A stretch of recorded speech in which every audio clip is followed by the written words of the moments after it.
Mi nombre es Elena, tengo 32 años y soy enfermera en la unidad de cuidados intensivos.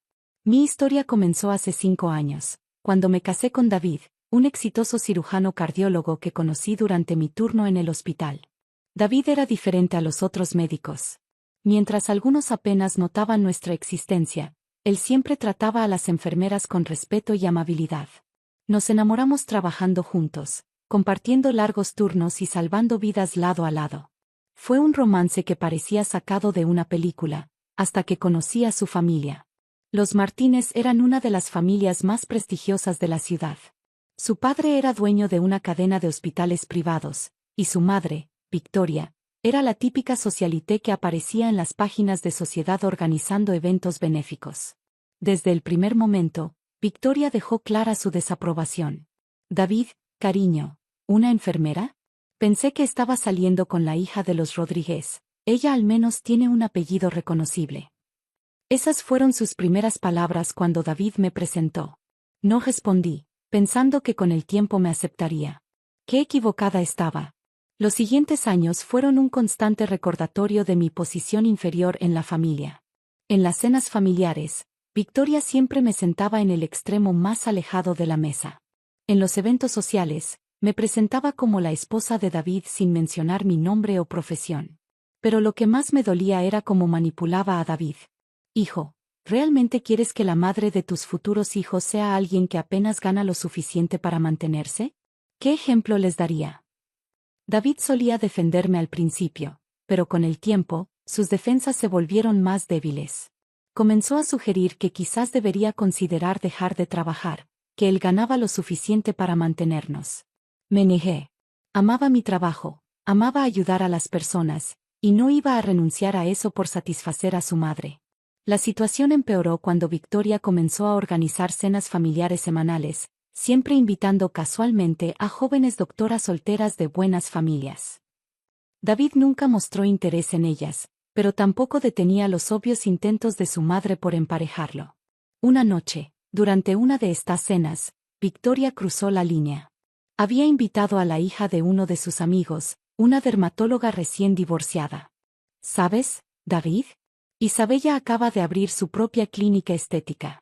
¿No es maravilloso ver a una mujer con verdadera ambición profesional? Sentí la indirecta, pero me mantuve en silencio, concentrándome en mi plato.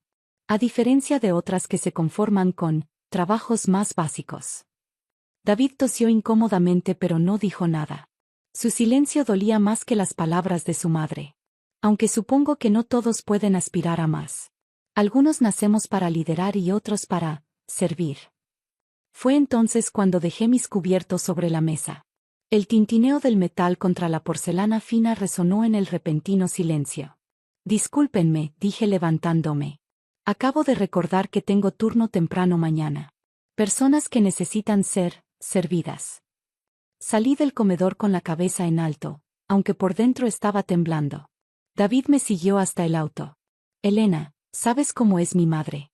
No lo dice en serio. ¿No lo dice en serio? David, lleva 5 años diciendo lo mismo. ¿Y tú? Tú solo te quedas sentado mirando tu plato. Es complicado, Elena. Es mi madre. Y yo soy tu esposa. Pero supongo que eso no es suficiente, ¿verdad?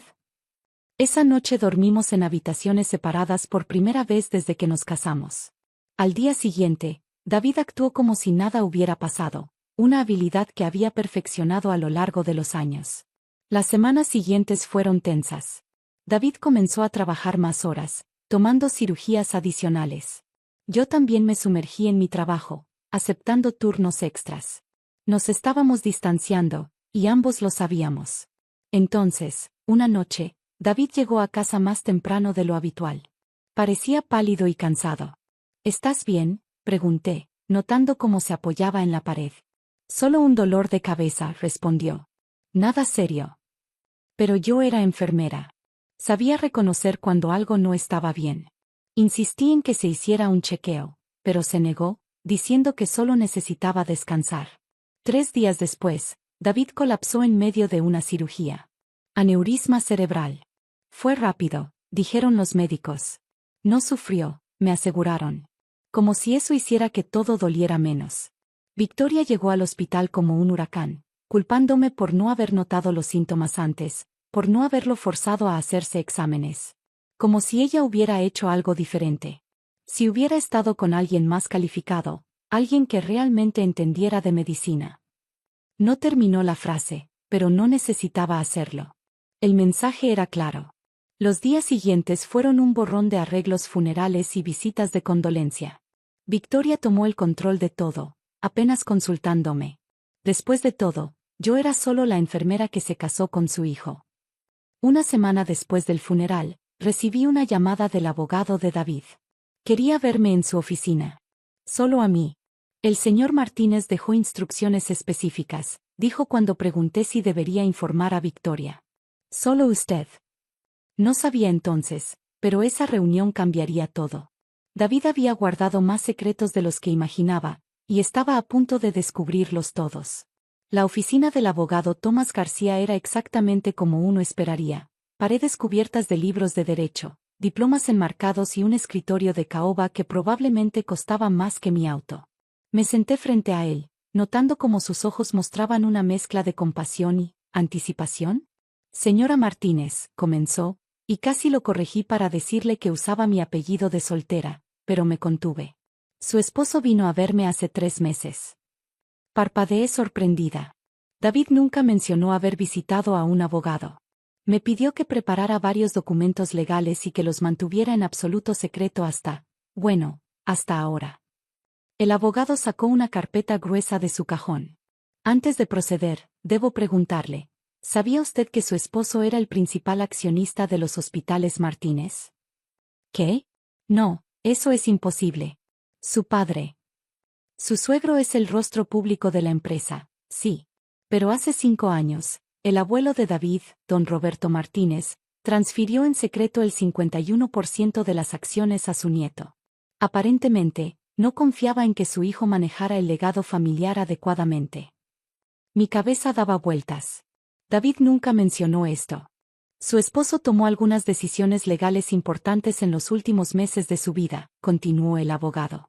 Primero, transfirió todas sus acciones a su nombre. ¿A mi nombre? Sí. Como su viuda, usted es ahora la accionista mayoritaria de Hospitales Martínez. El aire abandonó mis pulmones. Esto no podía ser real. También dejó esto para usted. Me entregó un sobresellado. Con manos temblorosas, lo abrí y reconocí inmediatamente la letra de David. Mi querida Elena. Si estás leyendo esto, significa que mis peores temores se han confirmado. Los dolores de cabeza, los mareos, sabía que algo andaba mal, pero era demasiado orgulloso, demasiado terco para admitirlo. Típico de un doctor, ¿no? Somos los peores pacientes. Pero esto no es una carta de disculpa, aunque te debo tantas. Es una explicación y, espero, una forma de redención. Durante años, me mantuve en silencio mientras mi madre te trataba de manera horrible. Me convencí de que era más fácil evitar el conflicto, de que eventualmente ella cambiaría. Fui un cobarde, Elena. Un cobarde que no merecía tu amor ni tu lealtad. Hace 3 meses, cuando mi abuelo falleció, descubrí que me había dejado el control de la empresa. También descubrí algo más. Los eventos benéficos de mi madre han estado sirviendo como fachada para desviar fondos del hospital. Ella y mi padre han estado robando millones destinados a equipamiento médico y programas de asistencia. Tú, mi hermosa enfermera, que has dedicado tu vida a cuidar de otros, tienes más derecho a dirigir estos hospitales que ellos. Por eso te he dejado todo. Sé que harás lo correcto. En el escritorio del abogado García encontrarás toda la evidencia necesaria. Úsala sabiamente. Te amo, y lo siento tanto. David. Levanté la vista hacia el abogado, quien ya estaba colocando otra carpeta sobre el escritorio. Esta contiene todos los registros financieros que su esposo recopiló. Transferencias sospechosas, facturas falsificadas, donaciones que nunca llegaron a su destino. ¿Por qué me está mostrando esto ahora? Porque, dijo el abogado consultando su reloj, en exactamente 10 minutos, su suegra y su suegro tienen una cita aquí para la lectura oficial del testamento. Pensé que querría estar preparada. Como si fuera una señal, escuchamos voces en el pasillo. Reconocí inmediatamente el tono altivo de Victoria. ¿Está seguro que tiene que estar presente esa enfermera? El abogado me miró. ¿Quiere que los haga pasar? Miré los documentos frente a mí, pensando en todas las veces que me había mordido la lengua, todas las humillaciones que había soportado en silencio. Pensé en los pacientes que podrían haberse beneficiado del dinero que Victoria y su esposo habían robado. Sí, respondí, enderezándome en mi silla. Hagámoslo. Victoria entró como si fuera la dueña del lugar, apenas dignándose a mirarme. Su esposo, Roberto, la seguía con expresión preocupada.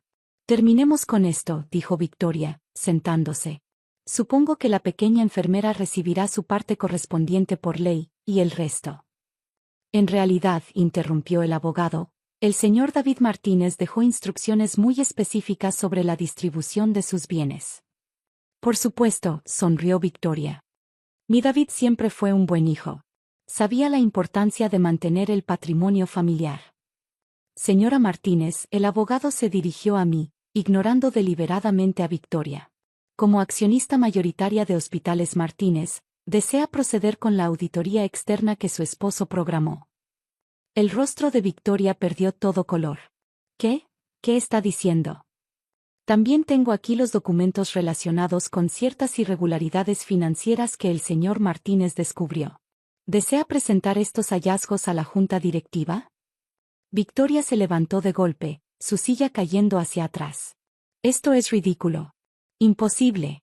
David nunca. David lo sabía todo, dije, mi voz tranquila pero firme. Sobre los fondos desviados, las donaciones falsas, todo. Mientes.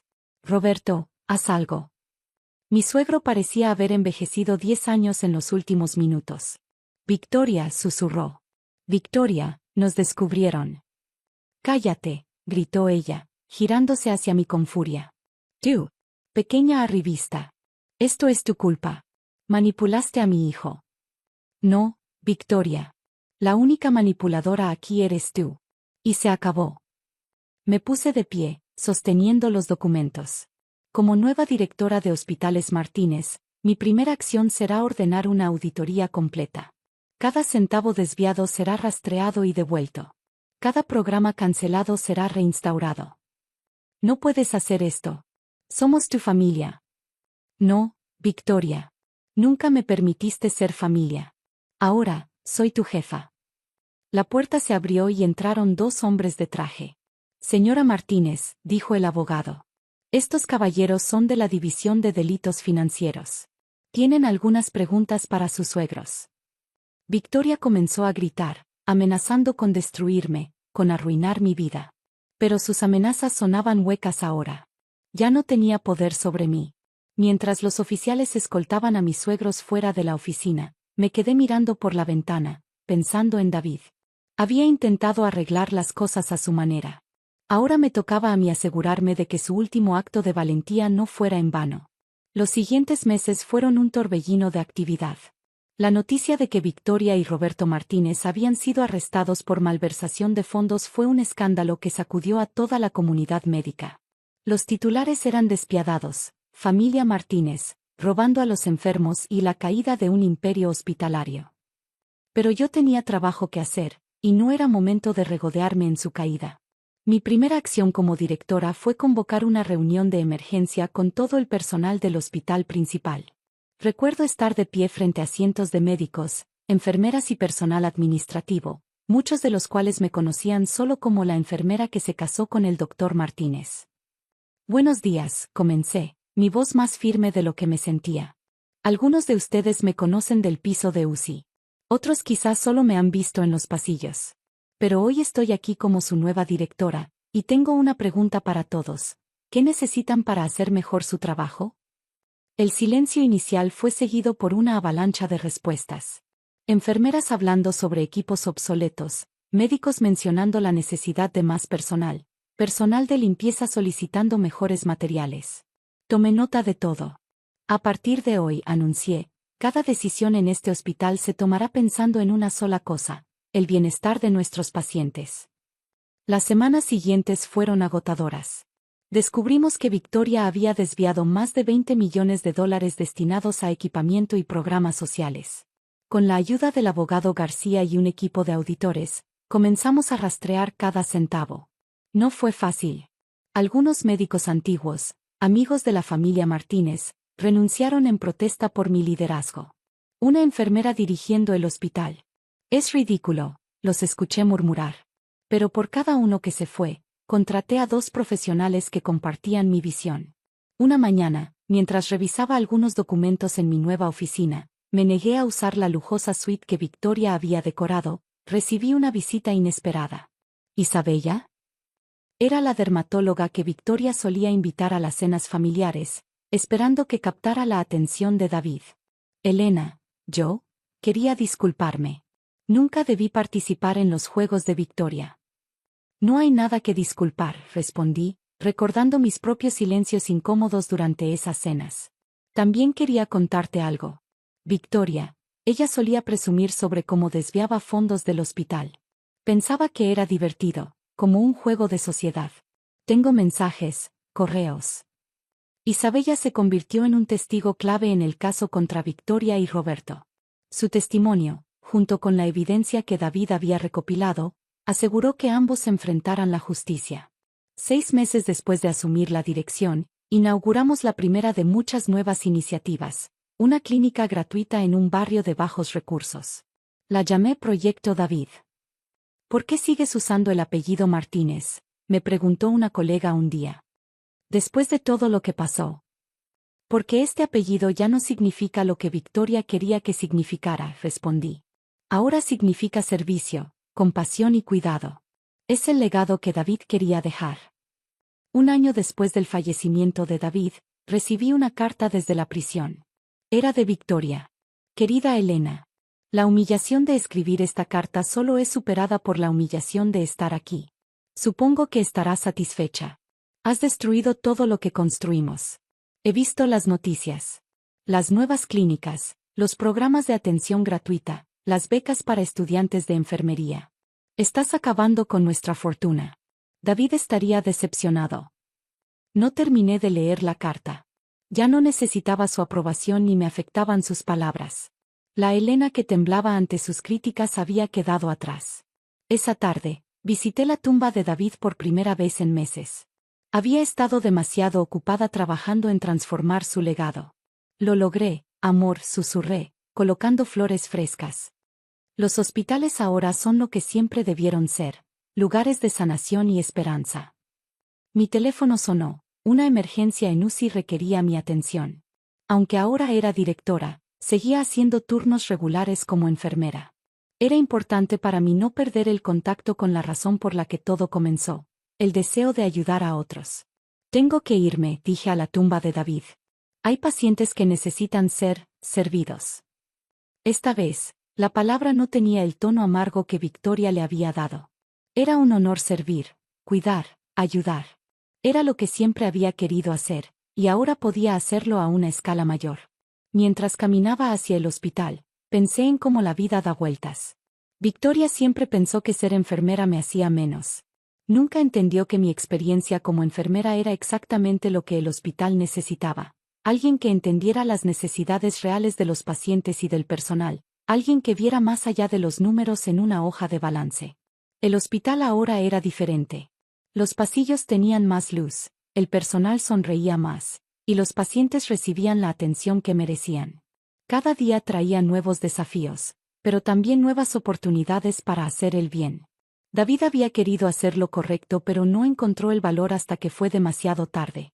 Yo no cometería el mismo error. Cada decisión, cada acción, cada momento era una oportunidad para honrar no solo su memoria, sino también mi propio camino. La enfermera que Victoria tanto despreció ahora dirigía uno de los sistemas hospitalarios más respetados del país. Pero más importante aún, estaba cambiando vidas, una decisión a la vez. Y eso, más que cualquier título o posición, era mi verdadero legado. Gracias por mirar. No olviden suscribirse al canal. Nos vemos en el próximo video.